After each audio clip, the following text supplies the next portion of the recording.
In a small, sunlit village nestled between rolling hills, there was a vineyard known throughout the land for its abundant harvests and sweet, luscious grapes. This vineyard was owned by an elderly man named Eli. Eli had inherited the vineyard from his father and, before him, his grandfather. Each generation had worked diligently to tend to the vineyard, and each generation had shared its bounty generously with the village. One summer, a devastating drought swept through the land. The once lush vineyard began to wither and dry. The villagers, who depended on the vineyard for their own sustenance and livelihoods, grew anxious.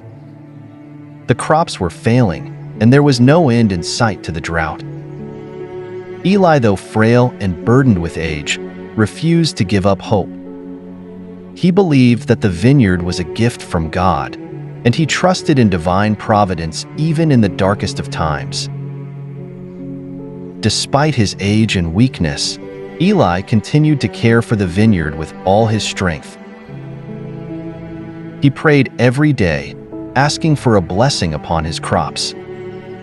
His heart was steadfast, even as the once green leaves turned brown and the soil cracked under the relentless sun. One evening, as Eli knelt beside the parched vines, a young boy from the village named Samuel approached him. Samuel had often watched Eli work, marveling at his dedication and unwavering faith.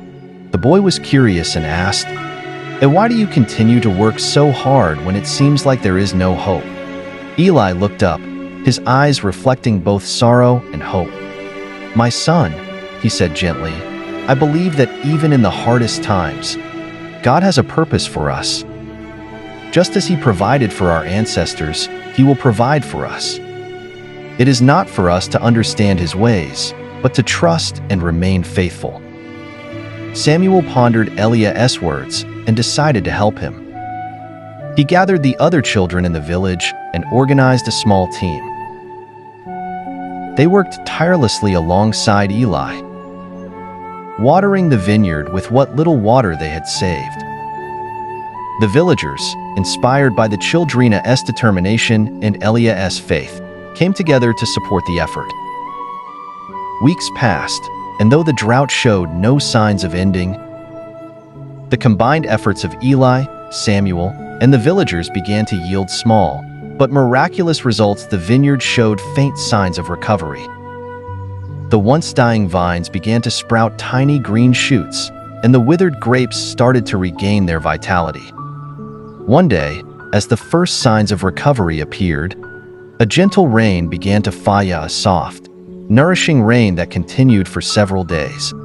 It was as if the heavens had opened up in answer to the prayers and efforts of Eli and his community. The vineyard blossomed once more, producing an even richer harvest than before. The villagers rejoiced, celebrating not just the abundance of grapes, but the strength of their faith and unity. Years later, as Eli passed on the stewardship of the vineyard to Samuel, he shared one last piece of wisdom. "Remember, my son, that faith and perseverance can turn even the driest of times into a season of blessings. Trust in God's plan and never lose hope." Samuel carried Eli's legacy forward, nurturing the vineyard with the same faith and dedication. The vineyard continued to thrive, becoming a symbol of hope and divine grace for generations to come.